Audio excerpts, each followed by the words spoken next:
नमस्कार दोस्तों और प्यारे विद्यार्थियों। आप आज आपके सामने एक बहुत ही शानदार कहानी प्रस्तुत कर रहा हूँ। और कहानी का जो शीर्षक है दो पत्तों की कहानी। किस प्रकार से दो पत्तों में किस प्रकार प्रक्रिया होती है। गंगा नदी अपने हिमालय पर्वत से तेज गति से निकल रही और जो मैदानी क्षेत्र में प्रवेश करती है तो नदी के किनारे एक पीपल का पेड़ था और उस नदी के बहाव में पीपल के दो पत्ते गिर पड़ते हैं। एक पत्ता तो इस प्रकार से गिरता है, सीधा गिरता है, और एक पत्ता तिरछा गिरता है, यानी आड़ा गिरता है। तो आड़ा पत्ता गिरता है वो मतलब गंगा नदी के बहाव के विरोध में हो जाता है और गंगा नदी को कहता है कि रुक, मैं तुझे नहीं जाने दूंगा, मैं तुझे आज रोक के रहूँगा। इस प्रकार से भावनाएं उसके मन में आती हैं और ज़ोर ज़ोर से कहता है, यानी अवरोध उत्पन्न करता है। लेकिन ये बातें गंगा नदी को पता नहीं कि मेरा कौन अवरोध कर रहा है, क्योंकि उसका काम तो बहना है सिर्फ। जो तिरछा पत्ता है वो पूरी कोशिश करता है, लेकिन उसको कोई उपाय नहीं सूझता है। और बात भी सही है, क्योंकि वो चाहे कितनी भी कोशिश कर ले, चाहे वो अवरोध कर ले या चाहे सीधा बह ले, जाना उसको वहीं पे है जहाँ पे गंगा नदी जाएगी।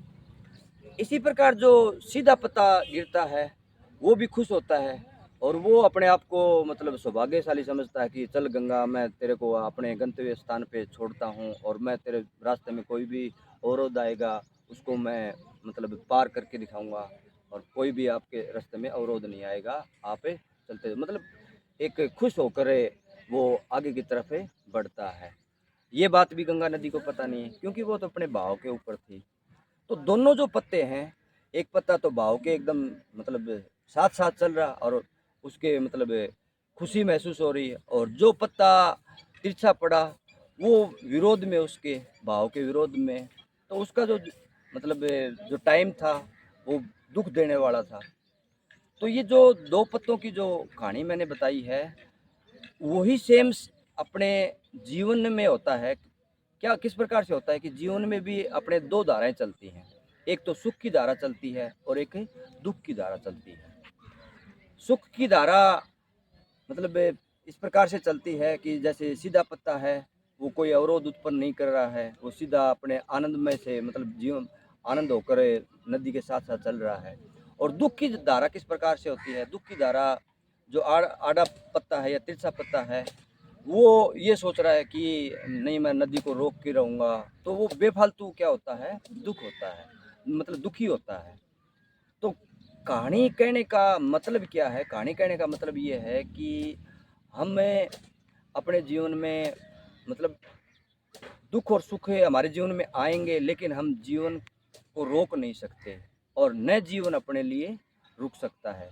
कितनी भी बड़ी बड़ी परिस्थितियाँ आए जीवन में, सुख आते हैं, दुख आते हैं, लेकिन अगर हम जो आड़ा पत्ता है उसकी तरह अगर विरोध करेंगे तो हम दुखी रहेंगे, और सीधे पत्ते की तरह भाव के साथ चलेंगे जीवन में तो हम क्या रहेंगे? खुश रहेंगे।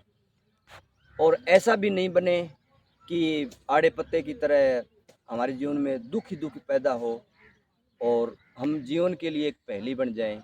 हमें ऐसे चलना चाहिए सीधे पत्ते की तरह कि जीवन हमारे लिए क्या बन जाए? पहेली बन जाए।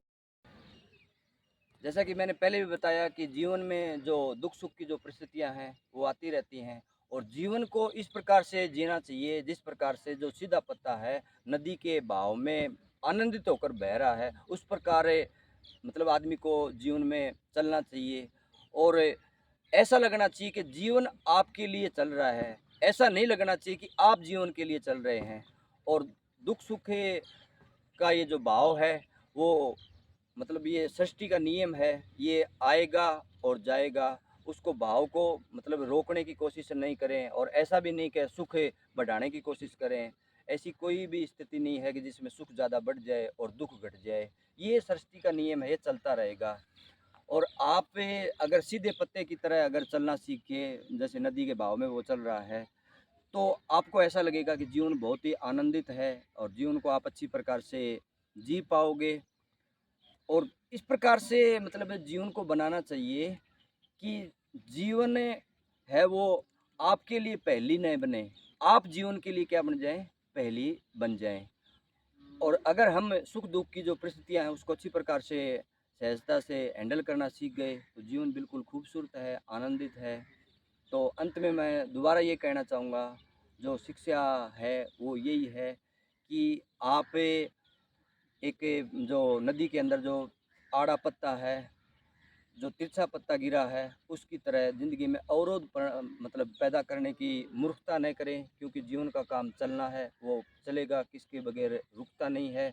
आपको इस प्रकार से चलना है कि जैसे वो सीधा पत्ता नदी के बहाव में चलता गया और आनंदित है कि नदी मेरे कारण चल रही है और खुश होकर अपना जीवन व्यतीत कर रहा है। तो सरल बनिए, सीधे बनिए, तिरछे मत बनिए, क्योंकि ज़िंदगी का नाम ही क्या है, मतलब चलना ही ज़िंदगी का नाम है। चलते रहिए, आगे बढ़ते रहिए, अवरोध आते रहेंगे लेकिन उसको सीधेपन में डालते रहिए। धन्यवाद।